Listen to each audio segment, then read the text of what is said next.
And since then, we've gained 5.2 million new jobs across the country.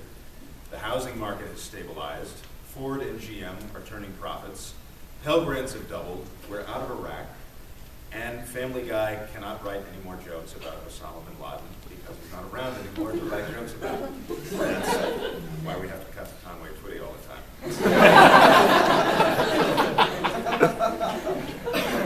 So we could thank Obama for that.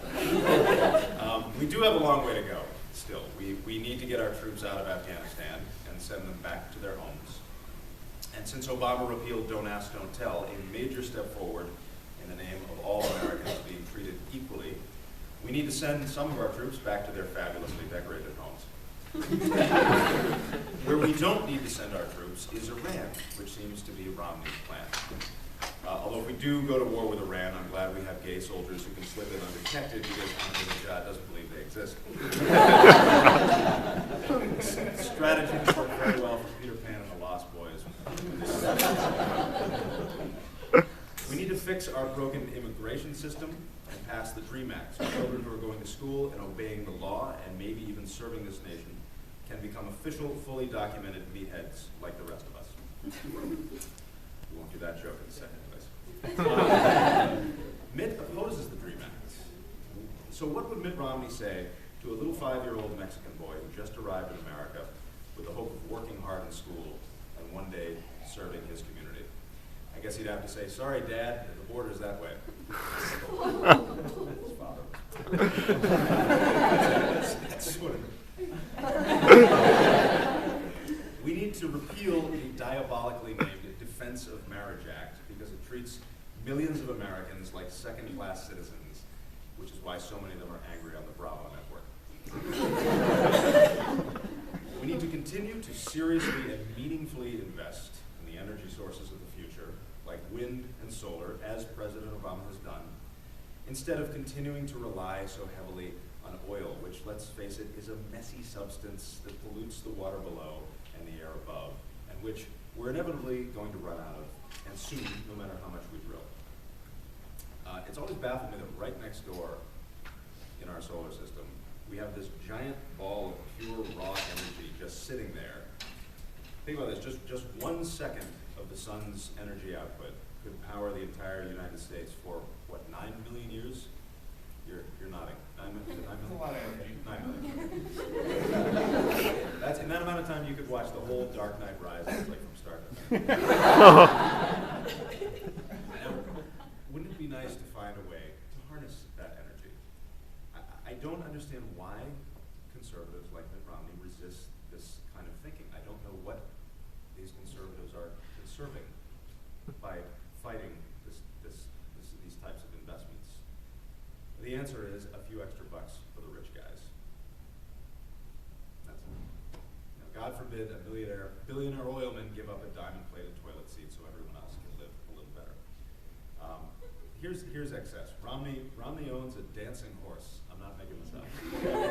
He owns a dancing horse. Why is it that you can have a dancing horse and people will still take you seriously? But if you have a dancing bear, you can only work at a Ukrainian carnival. And if you have a dancing monkey, you're what, Justin Bieber's parent, I guess?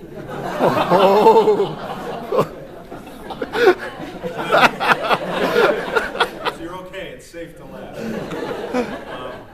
I'll tell you one thing, and this is coming from a rich guy. The rich don't need anyone's help right now.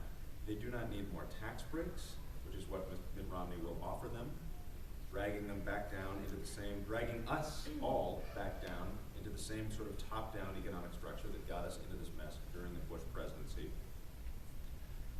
Now, Obama has made very real, very significant strides when it comes to its repair, but as Mr. Spock reminds us in Star Trek II, it is far easier to destroy than to create. And I remember thinking the night Obama was elected, this guy has a hurdle to overcome. Everybody is going to expect him to magically fix this mess overnight, which no one can do. If it takes 8 years to make a mess, if we're being really honest with ourselves, it's going to take like twice that long to clean it up entirely. It can be done, but only if we keep moving forward in the right direction.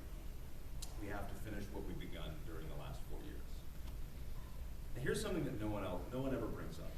And here's why Romney's top-down economic policies would bring us deeper back down into recession. And it's the reason those exact same policies under Bush put us there in the first place. No one ever says this out loud. Nobody talks about it, but it's true. And it's the reason that trickle-down economics does not work. The theory of trickle-down, of course, that is that in a bad economic landscape, if you boost the rich by giving them tax cuts and loopholes, they'll spend more, and the money will trickle down to everyone else. The reason this fails over and over is the fundamental psychology of the rich guy. He must stay rich at all costs. He's gotten comfortable there. He's forgotten how to live any other way. And it doesn't matter if you cut his taxes. He's still going to look out the window of his penthouse and say, ooh, it's bad out there. I better save all my dough till things get better. But of course, in the top-down economic model, it won't get better until he spends. So you have this vicious circle that will not improve. And Romney is proposing $5 trillion in tax cuts for the richest Americans. I don't trust an economic plan that depends largely on the choices of Thurston Howell. That's, for you younger folks, that's Thurston Howell was a millionaire character on a TV show called Gilligan File. The TV show was a form of entertainment that existed before the internet. And for you people from the future, the internet was a medium that existed back when humans ran the planet before the alligators took over. Okay, so that's what doesn't work. That's what does not work. Here's what does work, and we saw this under Bill Clinton during the very prosperous 90s, an economic structure that boosts the middle class, which stimulates growth at both ends, above and below, instead of going like this. Now, I'm not an economist. I'm not even that bright a guy. But even I can grasp the logic of this.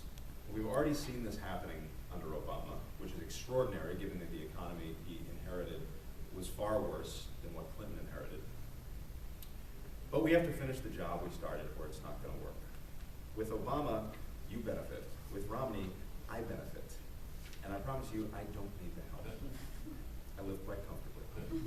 And I have to question the mental health of anyone who wants to make my life more comfortable while so many are struggling just to make ends meet. It's irrational and it just makes no sense. But if you improve conditions for the middle class, everyone, me included, benefits in ways that are a lot more important than money.